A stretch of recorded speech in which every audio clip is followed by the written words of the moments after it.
Hello, and welcome to another story behind another poem.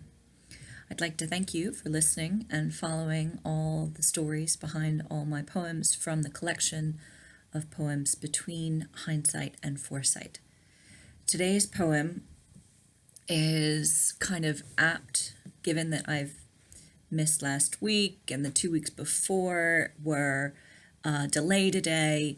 It kind of illustrates an old idea, not necessarily a completely unique idea, but an idea that is nonetheless important for anybody who is looking for emotional strength.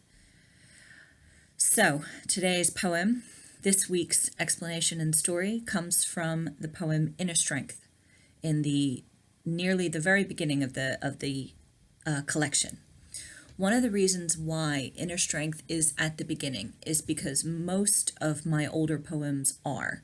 Some of the older material, the stuff I've been working on for the longest, the stuff that mattered the most to me, came first in the collection because that's what came first for me as a writer.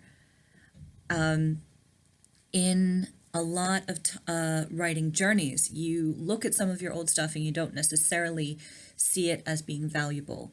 But when you redraft it and you make it a little bit more technical or a little bit more mature, you might find that your old ideas surprise you. Inner Strength is a poem about overcoming obstacles. And I wrote it after getting through my very first episode of depression, the one that produced the poem Dark Place. Now, if you've not seen the video Dark Place, it is about how the experience of depression affected me as a teenager. Inner Strength was written after I was able to pull through that and get not over it, but through it with the help of my friends and family. And I was feeling strong. And I was intensely grateful that I had pushed and pushed and pushed to get through it, because getting through it made me stronger on the other side. Now, I know that this idea of overcoming obstacles is not new. I know that it might even be the concept of inner strength, the concept of self-actualization or of self-revival after a period of darkness is even cliche to some extent. But for anyone who has ever written a poem and thought it wasn't good enough, for anyone who has ever written a poem and thought, oh, well, this is an old idea. Oh, it's just another love poem. Oh, it's just another poem about believing in yourself and moving on and being inspired. So what? So what? So there are 50, 100, thousands, whatever, millions of poems out there that are similar or close or related. That just proves that while every individual person's struggle is unique, it is also universal. The universal human experience and what you have to say about it is valuable. I don't care how cliche or sad or overdramatic you think it may sound, do it anyway. Okay, I have been looking through some of my old material for the next volume of mixed poems, just to see if there was anything that I missed the first time round. And to be honest, some of it is really, really bad. But some of it is still valuable. And some of it, the idea is good, but needs some refinement. So don't ever stop yourself from expressing an experience or expressing an emotion because you feel like somebody else has done it better. Of course people have done it better. Shakespeare, Byron, Shelley, Robert Frost, Sylvia Plath, anybody from the last several millennia of human existence, somebody will have done it better. So what? That doesn't mean that your experience and your version of it, your words and voice, are less because someone else has done it better. So inner strength comes from this unique and universal concept that we need to push ourselves through those experiences and express whatever we need to express to get past whatever it is we have just survived. The repetition within the poem, some of the more technical aspects of it, is from the newest draft of it, which is published. So this poem has already gone through several different versions in order to become what it is. And that is actually reflective of the idea in the poem. The repetition of the chorus in the poem is meant to feel like an affirmation. It's meant to feel almost chant-like, that every time you get through something, every time you encounter something that stops you, that you just keep going.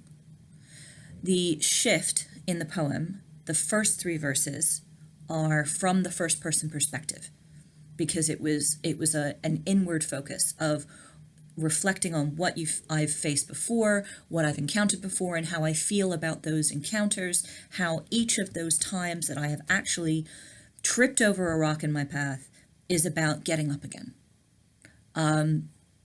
This collective you in the second part of the poem, where I shift from first person to directly addressing the person reading it, is to bring in that universal experience, to connect with the person reading it, to let them know that they are not alone, that this experience of going through difficulties, of going through challenges, is universal. We all feel that way at some point or another, to a lesser or smaller or greater degree.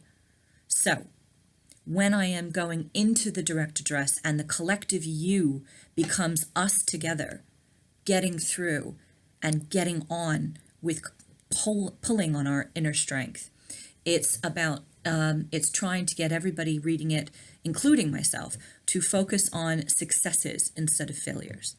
It's not about what we have done or what we have suffered.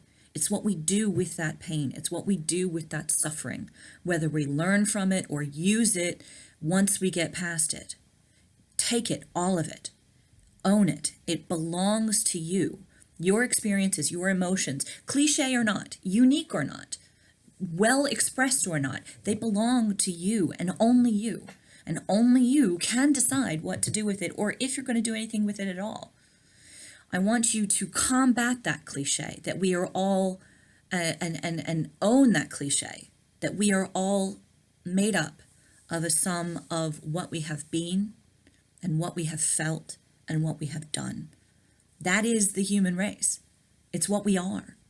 So please, please, please make sure that anytime you encounter a difficulty, remember it takes you 50 times to fail and once to succeed.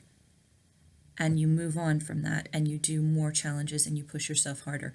What we do with who we are, what we do with what we have done and been, makes us what makes us good and great. It's your choice. It's your voice. It's your experience.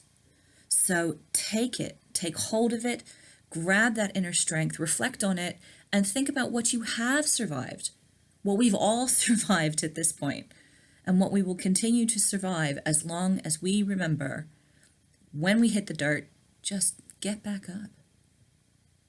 With the help of others or by yourself, neither one matters. It's all about using what we have to do the best that we can do.